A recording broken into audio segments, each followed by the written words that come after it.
Hello everyone. Adam Kahane എഴുതിയ how to collaborate with the enemy എന്നൊരു പുസ്തകമുണ്ട്.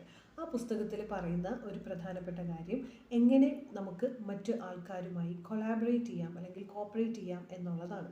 Collaboration എന്ന് പറയുന്നത് നമ്മുടെ ഇപ്പോഴത്തെ ഒരു ലോകത്ത് വളരെ വളരെ ഇമ്പോർട്ടൻ്റ് ആയിട്ടുള്ള കാര്യമാണ്. നമ്മുടെ വ്യക്തി ജീവിതത്തിലാണെങ്കിലും നമ്മുടെ ബിസിനസ്സിലാണെങ്കിലും നമ്മുടെ കരിയറിലാണെങ്കിലും നമ്മുടെ പ്രൊഫഷനിലാണെങ്കിലും അല്ലെങ്കിൽ രണ്ട് രാജ്യങ്ങൾ തമ്മിലാണെങ്കിലും രണ്ട് വ്യത്യസ്തമായിട്ടുള്ള ഓർഗനൈസേഷൻസ് തമ്മിലാണെങ്കിലും ഒക്കെ കൊളാബറേഷൻ എന്ന് പറയുന്നത് നമുക്ക് എല്ലാവർക്കും എപ്പോഴും ആവശ്യമുള്ളതും പ്രധാനപ്പെട്ടതുമായിട്ടുള്ള ഒരു കാര്യമാണ്. അപ്പോൾ ഈ കൊളാബറേഷൻ എന്ന് പറഞ്ഞാൽ നമുക്ക് ലൈഫിൽ പല സക്സസ്ഫുൾ ആയിട്ടുള്ള കാര്യങ്ങൾ അച്ചീവ് ചെയ്യാൻ എല്ലാവരുമായി കോപ്പറേറ്റ് ചെയ്ത് മുന്നോട്ട് പോവുക എന്ന് പറയുന്നത് വളരെ വളരെ പ്രധാനപ്പെട്ട ഒരു കാര്യമാണ്. പക്ഷേ നമ്മൾ ഏറ്റവും ഇമ്പോർട്ടൻ്റ് മനസ്സിലാക്കേണ്ട ഒരു കാര്യം, എല്ലാവരുമായിട്ട് നമുക്ക് ഹാപ്പി ആയിട്ട് കോപ്പറേറ്റ് ചെയ്ത് പോകാൻ സാധിക്കില്ല. കാരണം പല വ്യക്തികളോട് നമുക്ക് ഡിസഗ്രി ചെയ്യേണ്ടി വരും. പല ആൾക്കാരും നമുക്ക് ഇഷ്ടമല്ലായിരിക്കും. We don't like certain people, we don't trust certain people. നമുക്കൊരിക്കലും അവരുടെ ഐഡിയോളജീസോ ചിന്തകളോ അവരുടെ വാക്കുകളോ അവരുടെ സ്വഭാവമോ പെരുമാറ്റമായിട്ടൊന്നും നമുക്ക് ഒരിക്കലും യോജിച്ച് പോകാൻ കഴിയാത്ത ഒരുപാട് ആളുകൾ നമ്മുടെ ചുറ്റും ഉണ്ട്. അവരുമായിട്ടൊക്കെ നമുക്ക് ഡീൽ ചെയ്യേണ്ട ഇടപഴകേണ്ട പല തരത്തിലുള്ള സിറ്റുവേഷൻസും നമ്മുടെ ലൈഫിൽ വരാം.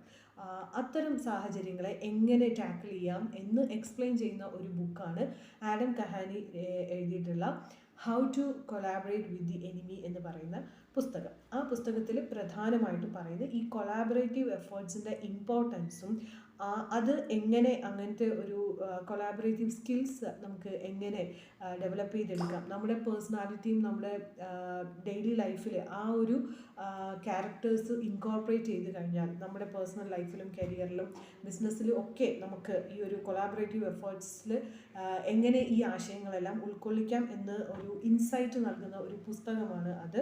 അതിൽ പ്രധാനമായിട്ടും പറഞ്ഞേക്കുന്ന കുറച്ച് കാര്യങ്ങളുണ്ട്. ഈ കൊളാബറേറ്റീവ് എഫേർട്സിന് നമ്മൾ പോകുന്ന സമയത്ത് ശ്രദ്ധിക്കേണ്ട കുറച്ച് പോയിൻറ്റ്സ് ആണ്.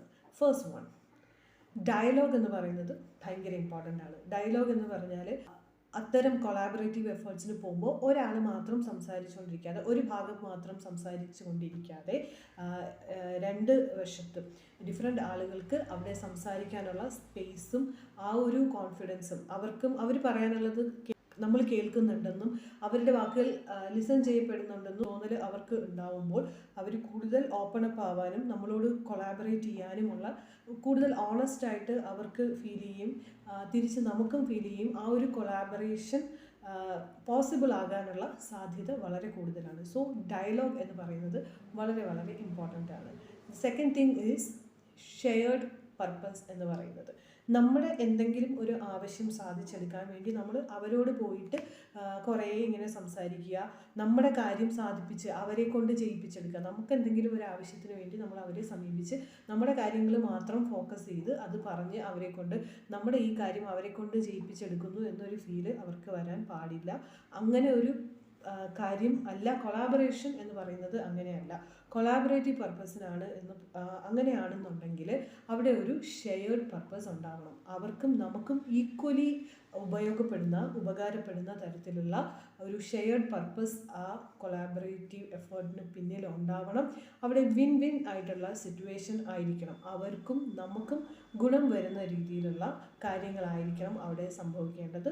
അത്തരത്തിലുള്ള കാര്യങ്ങളാവണം നമ്മൾ പറയേണ്ടതും സംസാരിക്കേണ്ടതും. അവിടെ ഒരു ഷെയർഡ് പർപ്പസ് എന്ന് പറയുന്നത്, ഒരു കോമൺ ഗോൾ എന്ന് പറയുന്നത് വളരെ വളരെ ഇമ്പോർട്ടൻ്റ് ആണ്. ഒരു കാര്യം നമ്മൾ ചെയ്യുമ്പോൾ അതുകൊണ്ട് നമുക്കും അവർക്കും ഒരേപോലെ ഗുണകരമായ റിസൾട്ട് ഉണ്ടാകുന്നു എന്ന ഫീല് മാത്രമല്ല, അങ്ങനെ റിസൾട്ട് ഉണ്ടാവണം. അതിന് വേണ്ടിയിട്ടുള്ള ഒരു ഷെയർഡ് പർപ്പസ്, കോമൺ ഗോൾ ആ കൊളാബറേറ്റീവ് എഫേർട്ടിൻ്റെ പിന്നിൽ ഉണ്ടാവണം.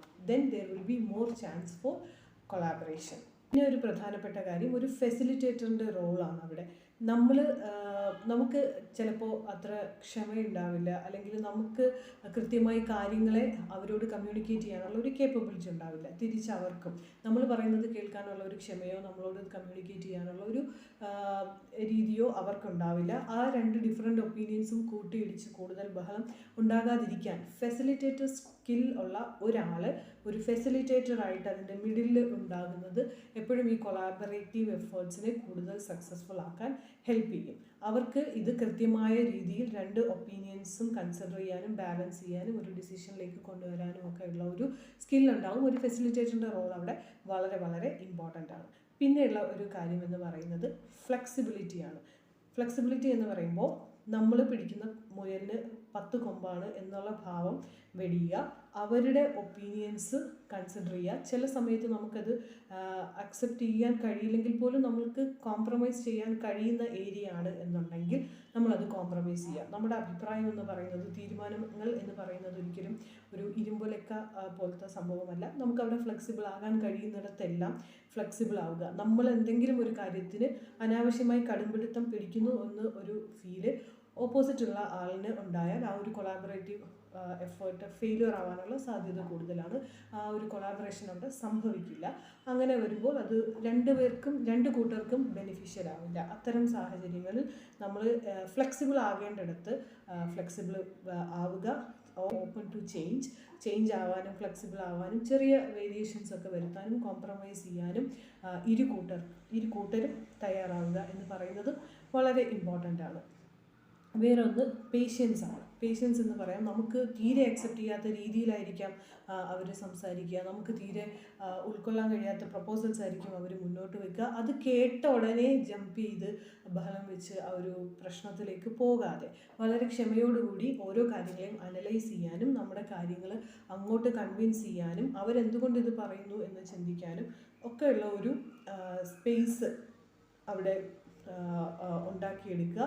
ക്ഷമയോടുകൂടി കാര്യങ്ങളെ കൃത്യമായി അനലൈസ് ചെയ്തതിന് ശേഷം ഒരു ഡിസിഷനിലേക്കോ ഒരു സംസാരത്തിലേക്കോ പോവുക എന്നതും കൊളാബറേഷൻ എന്ന പർപ്പസിന് വളരെ ഇമ്പോർട്ടൻ്റ് ആയിട്ടുള്ളൊരു കാര്യമാണ്.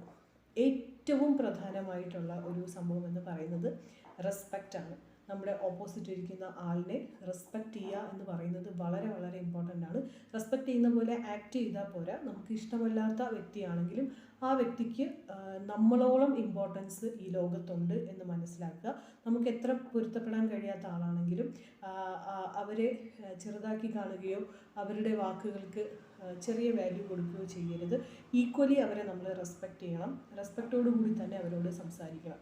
നമ്മൾ റെസ്പെക്റ്റ് ചെയ്യപ്പെടുന്നു എന്ന ഫീലാണ് പലപ്പോഴും നമുക്ക് മറ്റൊരാളോട് കൊളാബറേറ്റ് ചെയ്യാൻ തോന്നുന്ന അത്തരം തീരുമാനങ്ങളിലേക്ക് നയിക്കാൻ കഴിയുന്ന ഒരു പ്രധാനപ്പെട്ട കാര്യം. അവർക്ക് ആ ഒരു റെസ്പെക്റ്റ് ചെയ്യപ്പെടുന്നു എന്നൊരു ഫീലല്ല, ശരിക്കും ഒരു റെസ്പെക്റ്റ് എന്ന് പറയുന്നത് വളരെ ഇമ്പോർട്ടൻ്റ് ആയിട്ടുള്ള ഒരു കാര്യമാണ് കൊളാബറേഷനിൽ.